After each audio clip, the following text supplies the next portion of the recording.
It's the business end of the World Cup 2019. I'm back in Manchester thanks to South Africa beating Australia and setting up an India-New Zealand clash in the first semi-final of the World Cup.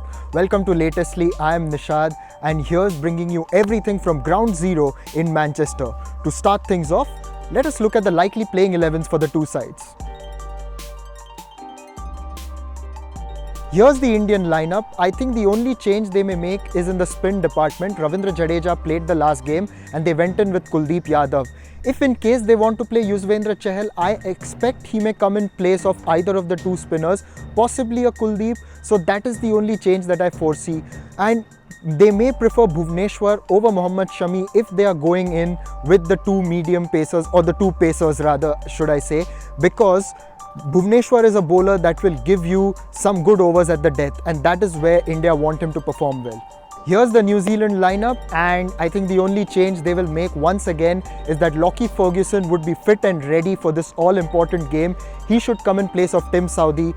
As a pace attack, Lockie Ferguson adds a lot more value to this lineup for New Zealand. He would be partnering Matt Henry and of course Trent Bolt, who is definitely a force for New Zealand with the new ball. Other than that, it looks a very good side. Mitchell Santner gives the batting depth and also bowls some really crucial overs for them. The batting is good. The openers haven't yet come to the party, but with Ross Taylor, Kane Williamson and Tom Latham in the middle, they definitely have got a lot of strength there. Here's an interesting stat for you. We all talk about Williamson and Ross Taylor being the key for New Zealand, but Tom Latham is their most successful batsman against India since the 2015 World Cup. Just have a look at those numbers. An average over 50, he's got 100 and 450s, and that tells you how good he's been against this Indian attack. He also plays the spin bowlers very well, so that is something that the Indian team would be looking at, that this player could actually affect them in the middle overs. Key battles, yes, there's a lot to look forward to, particularly Rohit Sharma versus Trent Bolt. Bolt has had some success against Sharma, and Sharma is definitely in the form of his life, and I think that's an understatement. So how they handle the new ball, that will be a very key contest for me.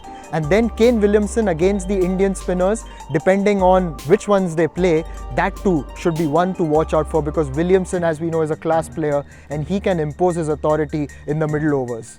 The other key contest for me is Jasprit Bumrah taking on Martin Guptill. Guptill hasn't quite had the good World Cup.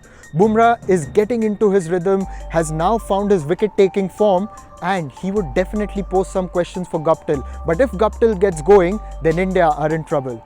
Thank you so much once again for joining me here on Latestly.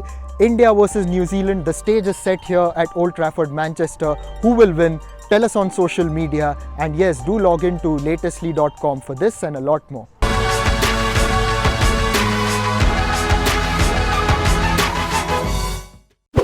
Subscribe to our channel, press the bell icon and never miss an update from Latestly.